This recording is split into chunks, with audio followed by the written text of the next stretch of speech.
It's going to be okay, guys. I think we're going to be okay. We're coming off our second straight finals loss. This time, more brutal than the last one. Almost came back from down 3-1. Couldn't do it in the end. And had one of our worst starts to a game. The worst start to a game in franchise history.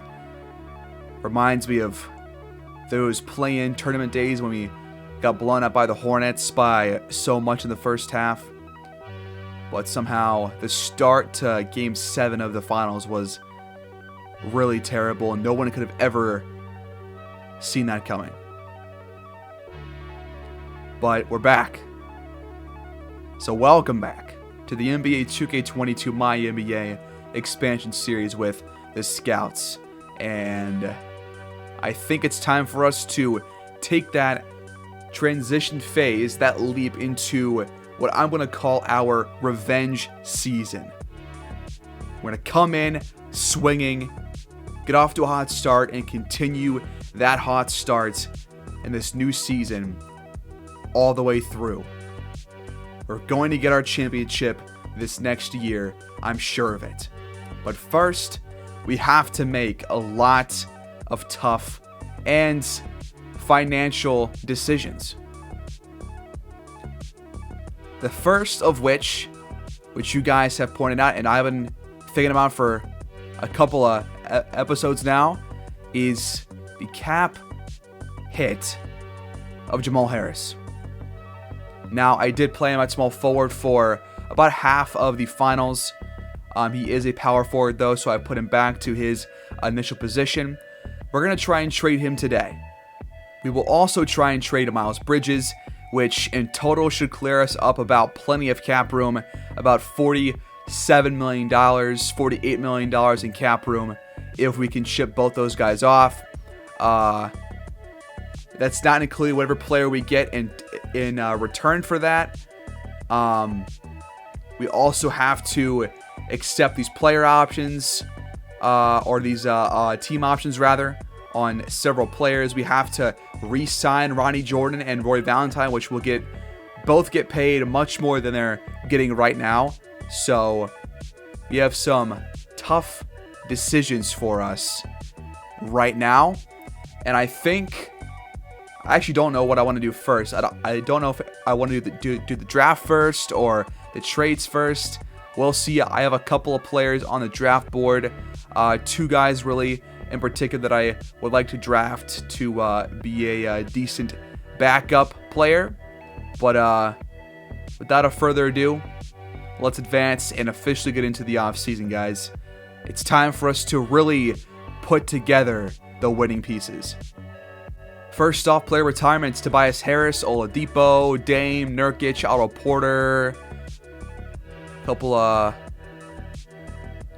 good players, but nobody that's like gonna knock you out of the park with a shocking retirement or anything like that.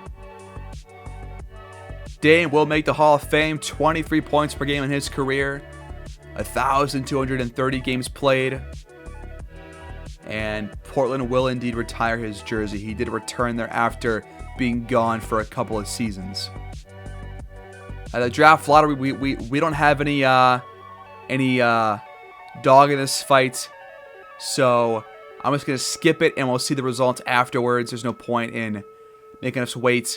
The Pacers will have the first overall pick, followed by Philadelphia, then Minnesota, then the Jazz via the Spurs, then the Hawks at 5, Clippers at 6, Wizards 7, Knicks at 8, 9 for the Lakers, and the Bucks at 10, and so on and so forth. We will have pick 31 in this draft. All right, Steph signing. I think to go all in, I do want to get a post defense coach. Not gonna worry about scouting anymore. We'll try and get post D coach first. So I'll try and find one. And I guess we can try and go after Caleb Goldman and see if this contract is enticing to him. And then potentially we could also maybe target somebody else, maybe like a guard guru or wing whisperer. Let's go wing whisperer though, because That can help a new addition that we're going to try and get, I think. Let's go with... Let's offer Johnny Bryant. I don't know if we can get all these guys, but we can try and get these two they want to accept. We will get Caleb Goldman, so that is good. We'll check out him in a moment. And Bryant has rejected that offer. We don't have any budget for that anyways. So I think that's all that we can do. But we're going to check out Goldman's badge list. He has one badge. And it's for Mentor, a master at developing players and helping them reach their potential faster. Okay, that's fine. We'll take it. He has really good defensive coaching. So this will hopefully help us with our paint defense. Alright, so we're going to do the draft before we make a trade. And I have a certain player in mind. And he's not supposed to go before our pick. He might go before our pick. We might trade up by a couple of spots. We'll see about that. But we're going to sim. I will show all the picks of the first round. First pick for the Pacers is Lamond Morrison. Philadelphia with pick number 2 takes Kevin Poole, who was on my draft board, but I knew that we could not get him because he was going to go top 5. And he goes at number 2. The Timberwolves take Scott Justice, who was at the top of most mock drafts for most of the year, but then dropped off a little bit towards the end. The Utah Jazz select center Sean Warwick. The Hawks take Elton Mayo. A lot of centers going here, a lot of big men going here in the first couple of picks. The Clippers take power forward Devin Mercer, 6'7" out of high school. The Wizards take shooting guard Walt Hines, the first guard of the draft.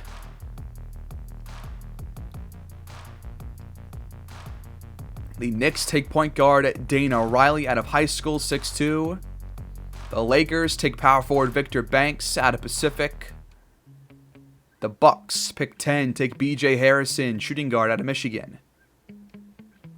The Bulls are going to trade this pick and a second rounder next year for Jaden Springer and Ayo Dosunmu from the Chicago Bulls. Or from the Bucks, rather. They were on the Bulls, but the Bulls just traded back for them. And now the Bucks, with their second pick in a row, take point guard Malik Ewing out of Minnesota. And then Rudy Patrick goes to the Thunder. Pick 13 for the Mavericks is small forward Gerard Best. Small forward Alonzo Gray out of San Jose State goes to Brooklyn. The Knicks take small forward Carl Battle out of Richmond. Portland takes Hassan Pembe, 6'10" center. The Celtics are going to trade this pick and Jalen Smith for Elton Mayo, who was drafted earlier this draft, and a top 10 protected first next season from the Hawks. And the Hawks, for some reason, do this to get small forward Matthew Toscano out of South Florida. Now the Heat are going to trade this pick for Jayshawn Tate and our first round pick for next season that we did trade away to the Bulls. And now the Bulls, with that trade, will take shooting guard Billy Pollard out of VCU. Now the Pelicans are going to trade this pick and a lottery protected first in 2 years for Tyrese Maxey and Christian Wood from the Hawks. And the Hawks will take center Gene Barker. A lot of the same teams are making trades here in this first round. We have not made a trade yet. The Grizzlies take power forward Sidney Holloway. Now the Raptors take center Timothy Fry. Next pick is Jason Ellis Jr., small forward out of Massachusetts. He goes to the Spurs. Now pick 23 is the Warriors, and they will take small forward Jeffrey Wright Foreman out of high school.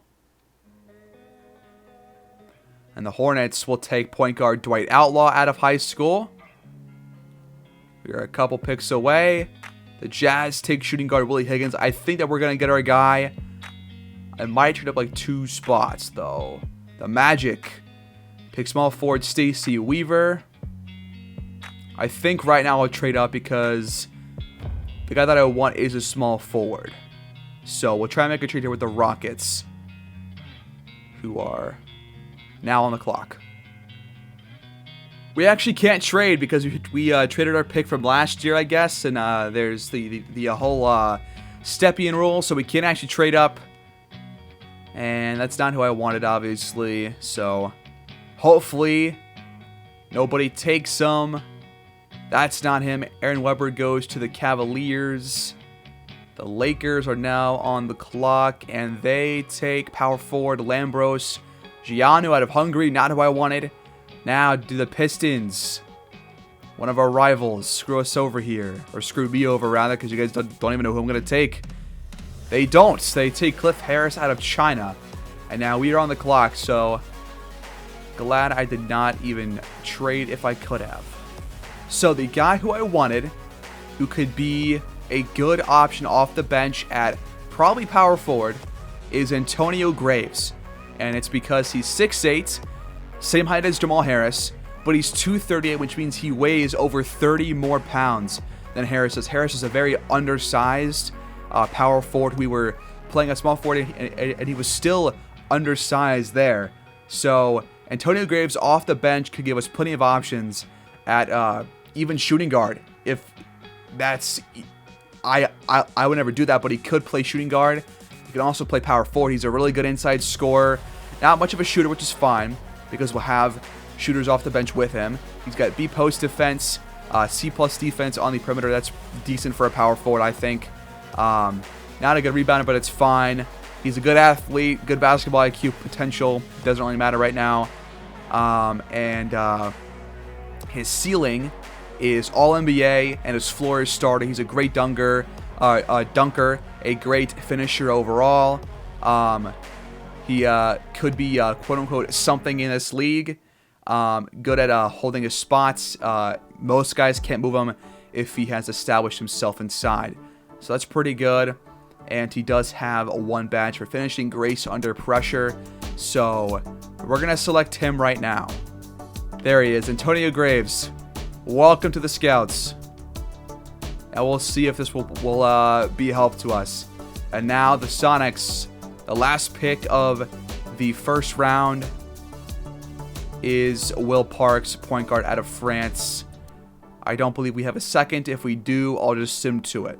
So we did not actually have a second round pick. We had 1 pick and we made the most of it in my mind. I think it was a good choice for us because I think it'll make us bigger off the bench for what lineup I want to roll with. But here is the overall draft recap. Lamont Morrison, 5 badges, 81 overall, 7-1 center. That's a really good pick by the Pacers. Probably the best player this draft. I won't go in depth on the draft. So if you want to pause over a certain pick and see their badges or like see their number of badges or whatever, then you can do so. I'll just go through really quick. Pick 2, Kevin Poole, 2 badges, 75 overall. Scott Justice, 75, 2 badges. Sean Warwick, 79, 3 badges. Elton Mayo, who was traded after he was chosen, 76 overall, 2 badges. Devin Mercer, 76, 3 badges. Walt Hines, 74, 0 badges. Riley, 74, 3 badges. Victor Banks, 77, 2 badges. BJ Harrison, 76, 4 badges. Malik Ewing, 73, 6 badges. Rudy Patrick, 75, 1 badge. Gerard Best, 77, no badges. Alonzo Gray, 76, no badges. Carl Battle, 74, 1 badge. Hassan Pembe, 77, no badges. Toscano, 74, no badges. Billy Pollard, 75, 9 badges. That's a good pick. Gene Barker, 72, no badges. Sidney Holloway, 73, no badges. Timothy Fry, 76, 6 badges. Pretty good pick. Jason Ellis Jr., 73, 5 badges. Jeffrey Wright Foreman, 72, no badges. Dwight Outlaw, 74, 3 badges. Willie Higgins, 75, 8 badges, good pick. Stacy Weaver, 76, no badges. JC Maggette, 73, 9 badges. Aaron Weber, 75, no badges. Lambros Giano on a Euro deal, 74, no badges. And our pick after Cliff Harris, 74 overall, no badges. We had Antonio Graves, 75, 1 badge. And let's see if we were accurate on our scouting. This seems to be the same as it was. B+ inside scoring, I'll take it. Honestly, A- athlete, that's pretty good. B- basketball IQ. Post events not as good as I thought, but I think still this was a good pick for us at the end of the first round. I think that he could have a good role for us off the bench during the regular season. So overall, good pick, I think. The Sonics pick will not play this upcoming season because he's on a Euro deal.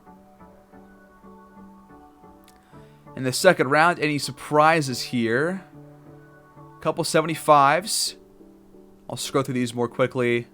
Actually, a lot of good picks here in the second round. These guys could have some sort of impact on the court this year. So interesting. Scroll through faster now. Don't want to waste our time or anything.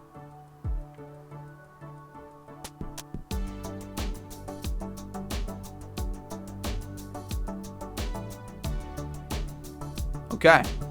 That is the end of the draft, and now I think I will immediately try and do the rookie signing real quick. We'll take that, obviously. Team player options, got to do this real quick. We'll pick up all 3 for Westbrook, McKnight, and Cartwright. We'll take all 3. These guys will have a pretty important role in the years to come. Now, qualifying offers, we will extend offers to Valentine and Ronnie Jordan, of course. We won't do it for Randolph Hall. I'm comfortable letting him go wherever he wants to go, but we will restrict Valentine and Jordan, and we'll obviously try and offer them actual deals, and hopefully they can take those, because if they don't, then they will hit the open market after next season and will be unrestricted free agents, but they should take our deals that we offer. That being said, it's time to try and find trade offers. I'll do it for both Harris and Bridges and see if we get offers for both of them on the same deal. And we'll see what I can muster up. If the trade finder does not get anything that I want, then I will personally find a player that I want to be the starting small forward for us next season. I tried to find a good trade with the trade finder, could not find what I was looking for. So we have not yet traded away Jamal Harris or Bridges. There is a couple of guys that I have my eyes on. Real quick, here is the start of moratorium and the guys who are free agents. Cade Cunningham, unrestricted. Tatum, unrestricted. Zion, Jalen Green, DeAndre Ayton, Scotty Barnes even, Josh Giddey, Kyrie Irving, Kuminga, Davion Mitchell, DeJounte Murray, B.I., Devin Booker. A lot of guys here that are unrestricted. A lot of shakeup. In fact, a lot of the Supersonics players like Ben Simmons, Ant Capella, and Scotty Barnes are free agents right now. So potentially we could find a guy, maybe like Patrick Williams, to be the small forward. He does want similar money as to what Harris was already earning. So if we're going to sign a guy like him, it's going to take us trading away Harris before we can even make that signing happen. Okay, our first step is to offer a contract to Ronnie Jordan, of course. We're going to do this, do one for Roy Valentine, and then I think we'll try and trade away Harris and Bridges. So we'll do this. I think he would take this deal. A 5-year deal, starting salary of $29 million, and goes up by $2 million or more each year from then on. That sounds good to me. He'll get paid about as much as Harris is getting paid. So we will offer this contract to him. Let's go to Roy Valentine now and do the same thing for him. Roy Valentine. He wants to start off with 4 years at $19 million. I like this deal a lot for us. I think it's less than he's worth, in all honesty. And we'll offer this to him as well, and hopefully they will accept those. So we're going to renounce the rights to Chris Dunn, Randolph Hall, and Derek Jones Jr. They want to agree to the deals, but I think we have to get through moratorium for this to take shape, I believe. There must be a glitch in 2K right now because they both had agreed to the offers, but then once we got to the last day of moratorium, I got no errors or anything, but then they both chose to instead take the qualifying offer match, and so now they're back on the team. They're on cheaper deals than they would have been. I would have rather just secured them right now, but this has happened pretty much with every player that we have tried to extend. It happened in the previous 2Ks as well.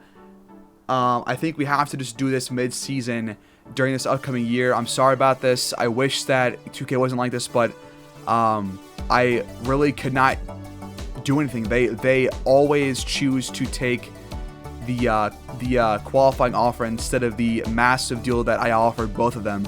So we'll have to re-sign them mid-season. But now we can worry about trading away Harris and Miles Bridges. Okay. First trade I'm trying to make is right now we have Darius Bowman from Minnesota. 28 years old. Averaged 22 points per game last season. 50% shooting. 46% from 3. Shoots well at the free throw line. Gets about 6 boards per game. I think he could be the perfect, third actual star of this team. Valentine is a star player, but he's more of a, I don't know. He's not like an offensive star. Bowman can be that for us, and also a good interior post defender. B+ with that, B rebounding. I think we make this move. We move McKnight to come off of the bench perhaps, and then we still try to find a small forward, or we can start Bowman at small forward, but I don't know if he would be a good fit there because it seems like as if small forward on our current playbook, which I do want to keep, does not get involved in scoring that much. So we make this move, make McKnight back to the backup, and he's a really good backup as well, so that's totally fine. There will be guys that we have problems trying to find roles for, like Wade Webb and maybe Jerome Gordon, perhaps. We'll see about that. But I think we can try and get this deal done. Harris for Bowman clears about $5 million or $4.5 million cap room. We get a better player objectively than Jamal Harris. Do they take this deal? They want a counter offer by offering Cameron McKenzie, and they want to get Wade Webb. And Webb was a guy that I wasn't sure was going to be able to make the lineup because Westbrook is going to be the shooting guard off the bench. He's going to be our sixth man. That's my plan. And Cartwright is going to be the point guard. So I don't know. This pretty much evens the cap numbers because McKenzie's salary is a little bit higher than Wade Webb's is. They're both on 2-year deals. Let me try and work something else out. Wade Webb is the longest tenured scout. He's kind of a legend for us. I don't think this addition has to be made. I'll try and add a pick. Maybe our first for next season, or not next year because we don't have one for next year. Maybe one in 2 seasons. And see if they take this one. They're still offering counter offers. I don't like this. Does this deal get done? We're going to trade it 2 future first and Jamal Harris to get Bowman. And then we'll try and re-sign him during the year because we will take on his bird rights. So this is pretty much going all in for this next season because I don't know if I can re-sign him and Jordan and Valentine. I really don't know if that's possible. It's going in for next season. and they still don't want the deal. But they will do this. They will tack on Jackson Person, and they'll tack on a second in 2031. I'm cool with this. Let's make this happen. A massive trade with Minnesota, and I think we have our third star, along with Weaver and Jordan, now on this team. Now it's time to try and trade Miles Bridges, and I forgot to mention this, but I think we might be breaking a record here for like most power forwards traded in a row. We traded Jaren Jackson for Arthur Ellis, then 2 years later traded him for Jamal Harris, and then 2 years later traded Jamal Harris. So we're breaking some kind of record there. Not sure if that's good or bad, but it's for the good of the team. Now I'll try and find a good offer here for Bridges. Just trying to pretty much offload salary at this point. We don't need a player in this place, in my opinion. We are going to accept this trade made by the Pelicans for Kirk Banks because it frees up the most cap room for us out of all the offers. And I do think that in general, if we do try to release Bridges, he won't be signed to a team in 2 days, and then his salary would count against us either way. So we have to kind of trade him, and I think we'll just do this right now. So, what do we look like right now? Guys, I think we might have to trade Wade Webb just to free up some cap room, because there's a guy that I want, but we can't get him if I don't make that move. Because I just don't see a spot on the team right now for Wade Webb, despite the good shooter that he is. Westbrook is going to play next season as the sixth man, as the shooting guard off the bench. Curry is going to be the point guard, and I just don't think we have a place for him right now, unless we go really small. But if we do that, we don't have the starter that I want. We'll also free up some space by getting rid of the exception for Bridges. I'll have to do that during the next day of the free agency. I think we do have to trade Wade Webb. We will keep track of his career. We got to get rid of him and free up some space. And I'm sorry, but the longest tenured scout is probably not going to be here in a couple of minutes. We'll try and trade him just for like a draft pick or something. I'll see what I can find. The Pacers are offering us a first round top 5 pick in 2 years, and then in 4 years an unprotected first. That's good value, I think, for Wade Webb. We say goodbye to a Scouts legend. Everyone salute your screens right now. Goodbye, Mr. Silk Shooter. I'm sorry, but we have to do this. So, good luck out there. And he's gone. Okay, our next target is OG Anunoby of the Hornets. He is on a 2-year, $12 million deal. They will offer us a first-round pick, unprotected, in exchange for the top 5 protected pick from the Pacers. And I think this is a good deal for us, but I wanted a 3-and-D wing, and Anunoby provides that. He's not going to score a lot, if at all, but he is the guy that we need to be a main defender, which he has plenty of badges for, and he's got the attributes for it as well, with A+ defense on the outside, B+ post defense, an inch shorter than Harris, but weighs a lot more, 30 pounds more. So I think right here is the best pick for us, and that means that we don't have to worry about what role Gordon will play for us, but we can do the trade exception. So we'll add the exception. We'll figure that out later, and the trade is done. Our third, I believe, trade of the day, or fourth trade maybe. We made a lot of trades. So we have 12 players on the roster. I think we have to sign 2 more to whatever deals we have to make to round out the full roster. After moratorium, here are the signed players. Kate Cunningham goes to the Lakers. He is now out of our conference.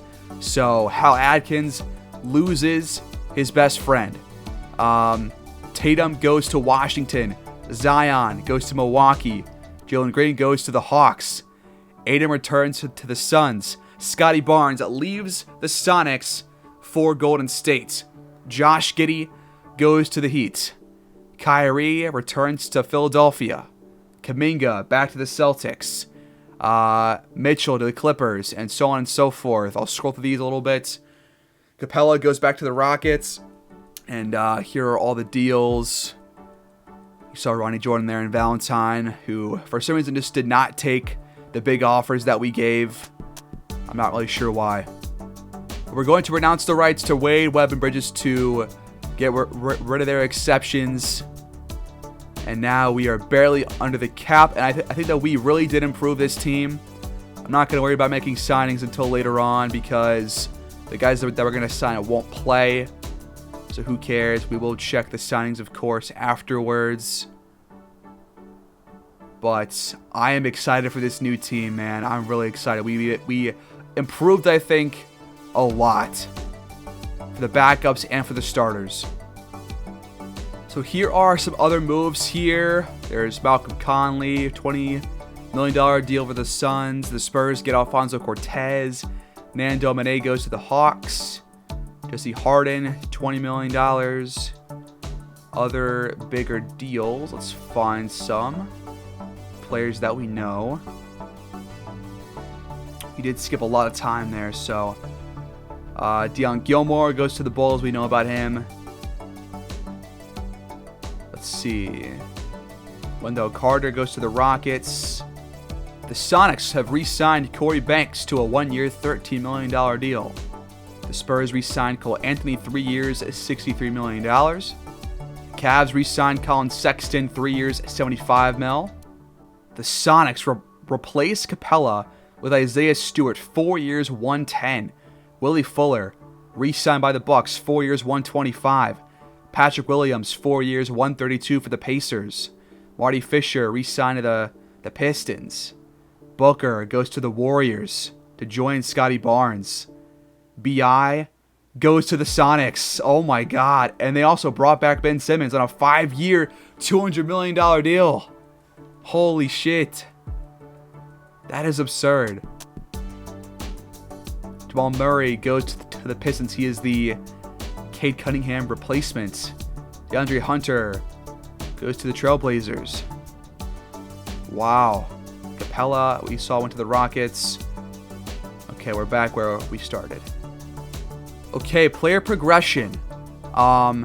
Weaver goes up to 87. Nothing really changes for him. Bowman loses some physicality, unfortunately. Westbrook gets better at inside scoring. Ronnie Jordan loses some physicality somehow, but gets better at shooting threes. Valentine also loses a little bit of physicality. Devin Cartwright, though, a much better shooter this season. Better defense as well, better playmaking, better rebounding, physicality, and basketball IQ. Kirk Banks might find a way to get some playing time with this improvement here. Better just at everything overall. We'll see about him. McKnight improves in terms of offense, not much else though. Anunoby gets better IQ. Tyler Mullen, better inside defense, physicality, IQ, and inside scoring. And that's all we get. We still gotta. I'll just have the CPU signed to random players. I can't really do that any longer, I don't think, but I'll see. And we got the All-Star City. It's coming to Kansas City, Missouri. We might actually have to tune in this year to that. That's awesome. So we end up signing Luca Vildoza and CJ Elleby to round out the roster. Those guys will not see the court at all. And now we have our team. Okay, so the game plan to start the year. I will show the start of our schedule after I show this. Weaver, Jordan, and Bowman, 35 minutes a game to start the year. Valentine, 30 minutes as the center. And Anunoby, 25 as the starting small forward. Then off the bench, 24 minutes for Westbrook as the sixth man. We'll give McKnight And Cartwright, 17 minutes each, 12 minutes for Mullen, and 10 for Antonio Graves. We can obviously change this as we go along, but I want to get Graves just some playing time. And if he plays like terrible, then we'll give those minutes to Kirk Banks to play that role instead. Now, for this section, for scoring option, Weaver, second, Jordan, third, Bowman. This can be switched however we see fit. We're going to go back to a neutral offensive focus to start the year off. Average tempo, crash offensive glass, neutral defensive focus, neutral aggression, and crash defensive glass. And we will, of course, stick with the 7 seconds offense as our system. All that being said and all that being done, here is the start of the schedule. Opening night is going to be on the road in Phoenix against the Suns. Here's what their team looks like. They were 34-38 last season. Their average age is 25. And here is what their roster looks like. Wow, this is a terrible roster. Tyson Price, Skylar Mays, Derek Jones Jr., who played like 5 total minutes for us last season. They got John Collins at power forward and DeAndre Ayton at center. Off the bench, they have Goodrich, Bradford Carpenter. They have a lot of centers here. Just big men up the ass. This should be a pretty easy opening night for us, but hey, we don't know anything about our current team. Not at all. That is where we start the year. This is what the roster and the game plan looks like right now. I'm not sure why there's so many -1s. I did increase some progression because there are hardly any auto-gen players that are in like the top 20 players. There's like 2 or 3 total. So I did increase some progression sliders and did not decrease any. So I'm not sure why so many of our players have -1 here. But that should go away shortly. And this is how we start the new season. We made so many moves, so many trades. But I think we are ready for the next step in the Scout series and in our overall franchise story. Now, all that being said, the revenge season can finally get started. Thanks, guys, so much for watching. I hope you enjoyed the moves I made, and I hope that you agree with them. And all that being said, the revenge season starts next episode.